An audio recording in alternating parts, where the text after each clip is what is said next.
Hello, मैं R N Shukla business adviser YouTube channel business adviser 009 पर आपका स्वागत करता हूँ।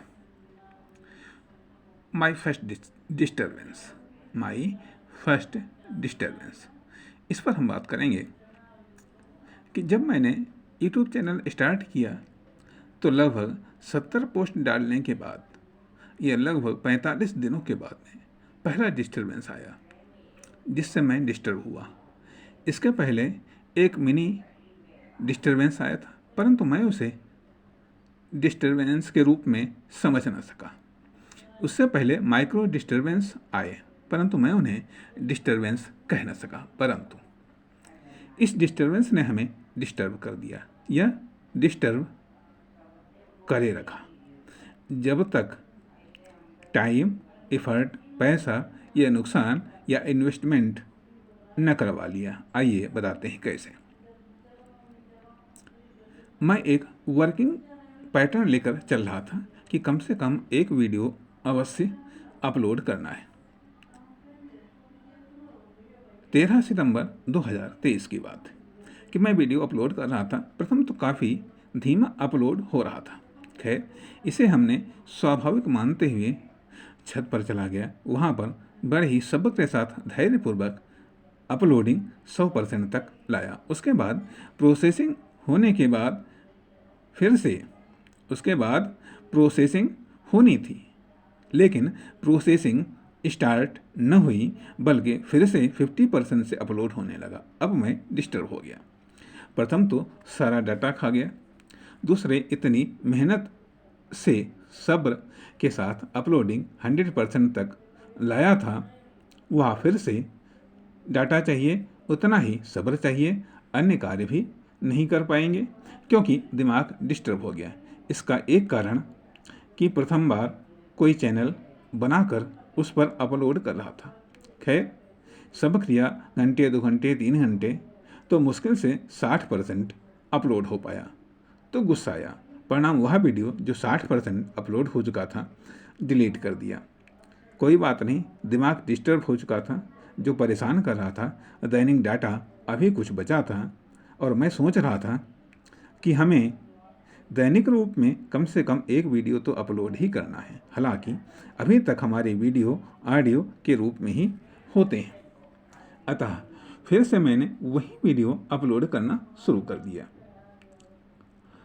ख्याल अनेकों आए कि बंद कर दो, ये ऐप ही हटा दो। कहने का मतलब डिस्टर्ब उसे कहते हैं जो आपको मानसिक रूप में, शारीरिक रूप में, एक्शन, निर्णय, डिसीजन के रूप में डिस्टर्ब कर दे, उसे डिस्टर्बेंस कहते हैं। बहरहाल मैं डिस्टर्ब हो चुका था, जिसके अकॉर्डिंग मैं एक्शन ले रहा था। तब तक पता चला ट्रांसफार्मर फूक गया। अब लाइट भी कई घंटों तक नहीं आने वाली, अर्थात मोबाइल भी चार्ज होने वाला नहीं। जितनी बैटरी थी उतने से काम चलेगा, अर्थात यह सिलसिला सुबह 9 बजे से स्टार्ट हुआ, शाम के 4 बज गए और मैं डिस्टर्ब था। मोबाइल धीरे धीरे उस वीडियो को अपलोड कर रहा था जो 2 बार अपलोड हो चुका था।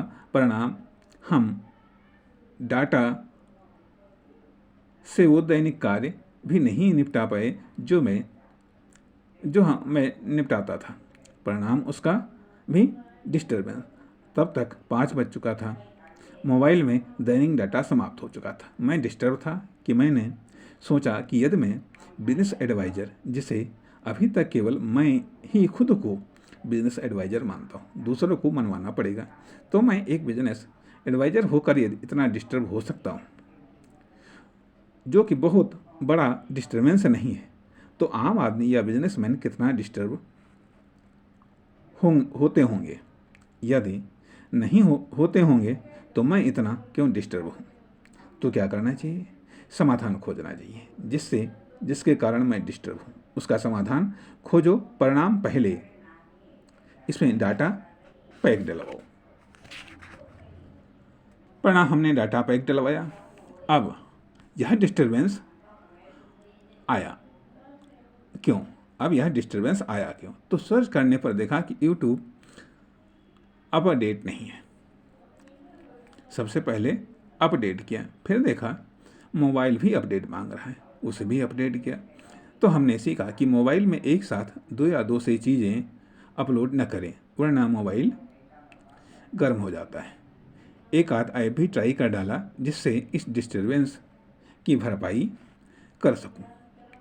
तब तक वह वीडियो धीरे धीरे अपलोड होता रहा। उधर लाइट अभी तक नहीं बनी थी। इस दौरान दैनिक व सायंकालीन कार्यों को निपटाया। यह सब होते होते रात्रि के 10 बज चुके थे। पोस्ट धीरे धीरे अपलोड होकर 100% की ओर बढ़ रहा था। मैं सोच रहा था कि यदि 100% अपलोड होने के बाद फिर से वापस अपलोड होता है तो शायद बड़ी मिस्टेक हो सकती है, परंतु यदि 100% अपलोड होने के बाद में प्रोसेसिंग स्टार्ट हो जाती है तो मैं समझूंगा हमसे ही अपलोडिंग के दौरान कोई गलती होगी। तब तक 100% अपलोड होने के बाद में प्रोसेसिंग स्टार्ट हो गई थी और हमने राहत की एक बहुत लंबी सांस ली और कुछ समय के बाद पूरा वीडियो अपलोड हो गया। हम बात कर रहे हैं मार्केटिंग पार्ट 2 के वीडियो की, जो ऑडियो की शक्ल में। अब बात आती है कि आखिरकार मैंने यह सब आपको क्यों सुनाया, क्योंकि यदि आप वर्क करेंगे तो डिस्टरबेंस आना स्वाभाविक है। यदि आप जीवन को जिएंगे तो डिस्टरबेंस आना स्वाभाविक है। ये माइक्रो डिस्टरबेंस भी होते हैं, छोटे बड़े या बहुत बड़े भी होते हैं। अर्थात ये आपकी लाइफ में या वर्किंग लाइफ में या वर्क में या वर्किंग स्टाइल में विभिन्न आकार प्रकार में आकर के हमारी लाइफ को, हमारे वर्क को, हमारी वर्किंग पैटर्न को, हमारे वर्किंग सिस्टम को, हमारे वर्किंग स्टाइल को डिस्टर्ब करते हैं, बर्बाद या नुकसान ही पहुंचाते हैं, बल्कि बर्बाद या नुकसान ही नहीं पहुंचाते हैं बल्कि नुकसान करते हैं। परिणाम हम या हमारी लाइफ या हमारा वर्क या हमारा वर्किंग सिस्टम या पैटर्न डिस्टर्ब हो जाता है। हो सकता है भटक जाए या अटक जाए या ख़त्म या समाप्त हो जाए। सावधानी रखोगे स्पीड कम हो जाएगी। सावधानी रखोगे तो स्पीड कम हो जाएगी। स्पीड पर ध्यान दोगे तो वहाँ पर आकर आपसे मुलाकात करेंगे। तो ये स्पीड पर ध्यान दोगे तो वहाँ पर आकर ये आपसे मुलाकात करेंगे। ये आते क्यों हैं? क्योंकि कुछ हम जानते हैं, कुछ या बहुत कुछ हम नहीं जानते हैं।